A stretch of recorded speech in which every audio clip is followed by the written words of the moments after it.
La predicción de estructuras proteicas. ¿Por qué predecir? El conocimiento de la estructura nos va a permitir construir modelos tridimensionales de las proteínas, y con estos modelos es posible deducir la función proteica.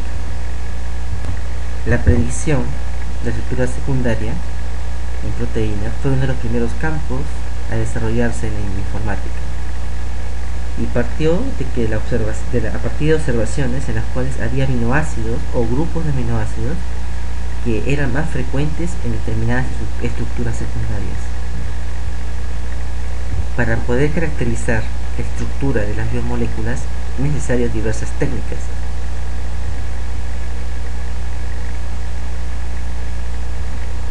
Para la aplicación de estas es necesario la purificación de estas macromoléculas, y esta purificación se realiza por cromatografía.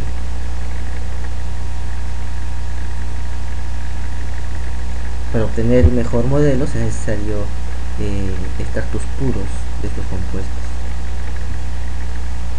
Así se obtienen cristales, ¿no?, los cuales pueden ser analizados.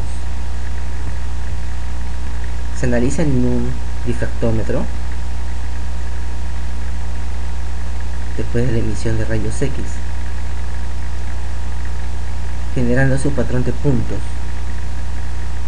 los cuales van a ser interpretados en términos de distancias interatómicas.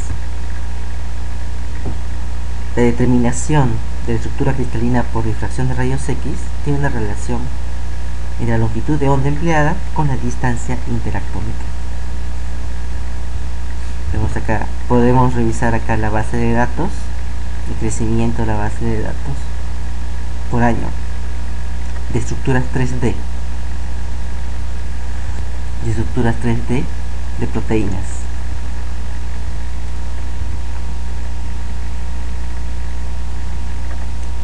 El servidor SwissModel, el usado para el modelamiento 3D de las proteínas, es más usado. El problema para determinar la estructura de una proteína es el plegamiento. La información de la estructura 3D depende mucho de la secuencia de los aminoácidos. Las proteínas se pliegan a su estructura nativa en segundos. Las estructuras nativas son termodinámicamente y cinéticamente estables. Un método simple para determinar la estructura de una proteína es el AB initio. Este método se usa cuando no hay un conocimiento previo de la secuencia, o cuando se hace el alineamiento de la secuencia de aminoácidos con la base de datos no se ha encontrado secuencias homólogas. Así estamos hablando de proteínas nuevas que aún no se encuentran en la base de datos. Entonces, este método predice la estructura proteica usando la información de la secuencia de aminoácidos. La desventaja de este método es que las simulaciones son limitadas a pequeñas secuencias. No es posible predecir la función, ya que no se puede comparar con otras proteínas de la base de datos, y el proceso de cómputo es muy largo. De todas maneras, la forma más eficiente de predecir estas estructuras es comparando la secuencia que tengamos con estructuras 3D ya conocidas. Pero no siempre es así, y hemos de recurrir al algoritmo AB initio. Cuando nuestra secuencia tiene homóloga con secuencia de la base de datos, como es en la derecha, podemos hacer un modelamiento comparativo y deducir la posible estructura de esta molécula. En el caso de la izquierda, en base a la secuencia primaria de aminoácidos, se predice la posible estructura, una predicción de nuevo. Se prefiere hacer la predicción por homología, ¿no? Es más cercana a la realidad, o también menos trabajosa. ¿En qué se basa la reconstrucción de la molécula por homología? En que la estructura tridimensional de una proteína se encuentra mucho más conservada que la secuencia de aminoácidos, debido a que algunos aminoácidos pueden ser reemplazados por otros, pero tienen características o propiedades equivalentes. Un aminoácido hidrofóbico puede ser reemplazado por otro aminoácido que tenga la misma característica de hidrofóbico, por ejemplo. Dos proteínas que de secuencia similar, entonces han de tener la misma estructura 3D, ¿no? Y eso simplifica mucho el modelamiento.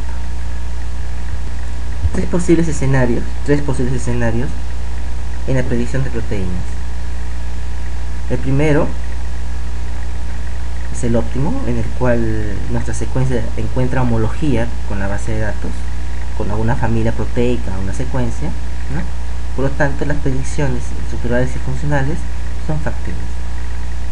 Otro caso, en el cual la homología sí es reconocida, pero es parcial, ¿no? Pues es parcial.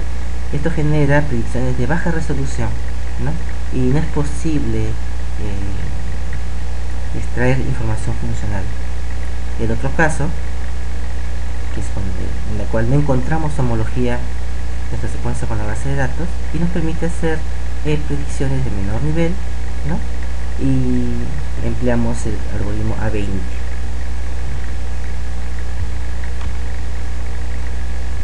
Las interacciones favorables en proteínas son las siguientes, ¿no? Son las hidrofóbicas, son las de puente de hidrógeno, la dispersión de London y las interacciones electrostáticas.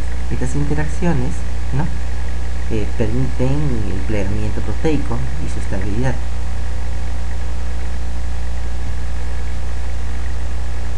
Las estructuras en general de las proteínas tienden a ser compactas, ¿no? Debido a estas interacciones. La estructura de una proteína es parcialmente influenciada por las propiedades del puente peptídico o el enlace peptídico, que es la unión entre dos aminoácidos. El enlace peptídico en sí no permite la rotación, pero los enlaces al costado, los lados del enlace peptídico sí pueden rotar. Así llamamos una rotación F-phi hacia el extremo del carbono y la rotación Y-psi cuando la rotación se produce hacia el lado carbonilo.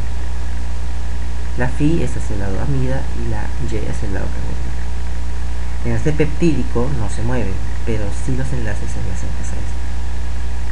Así que en un péptido extendido los enlaces phi y psi van a formar y se mueven a unos 180 grados. Y eso permite una proteína lineal. Cuando estos enlaces son menos de 180 grados o mayores, se va a generar estructuras globulares. El gráfico de Rajamandran. Aquí se indican algunas páginas donde se puede descargar el software, ¿no? Y en este gráfico es un ploteo de las posibles combinaciones de ángulos psi contra los psi, ¿no? Entre los aminoácidos de un polipéptido, debido a que la presencia de estos ángulos, ¿no? determinan la presencia de algunas estructuras secundarias en la proteína. Este es el gráfico.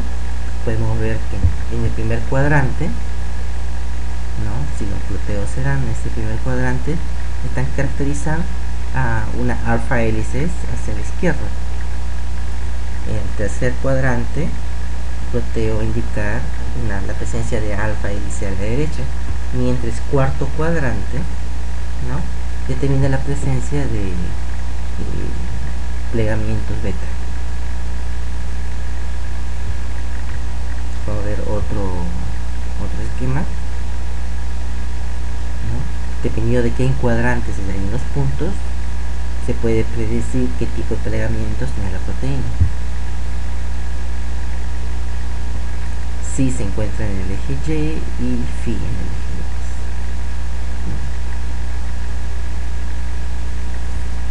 X. Igualmente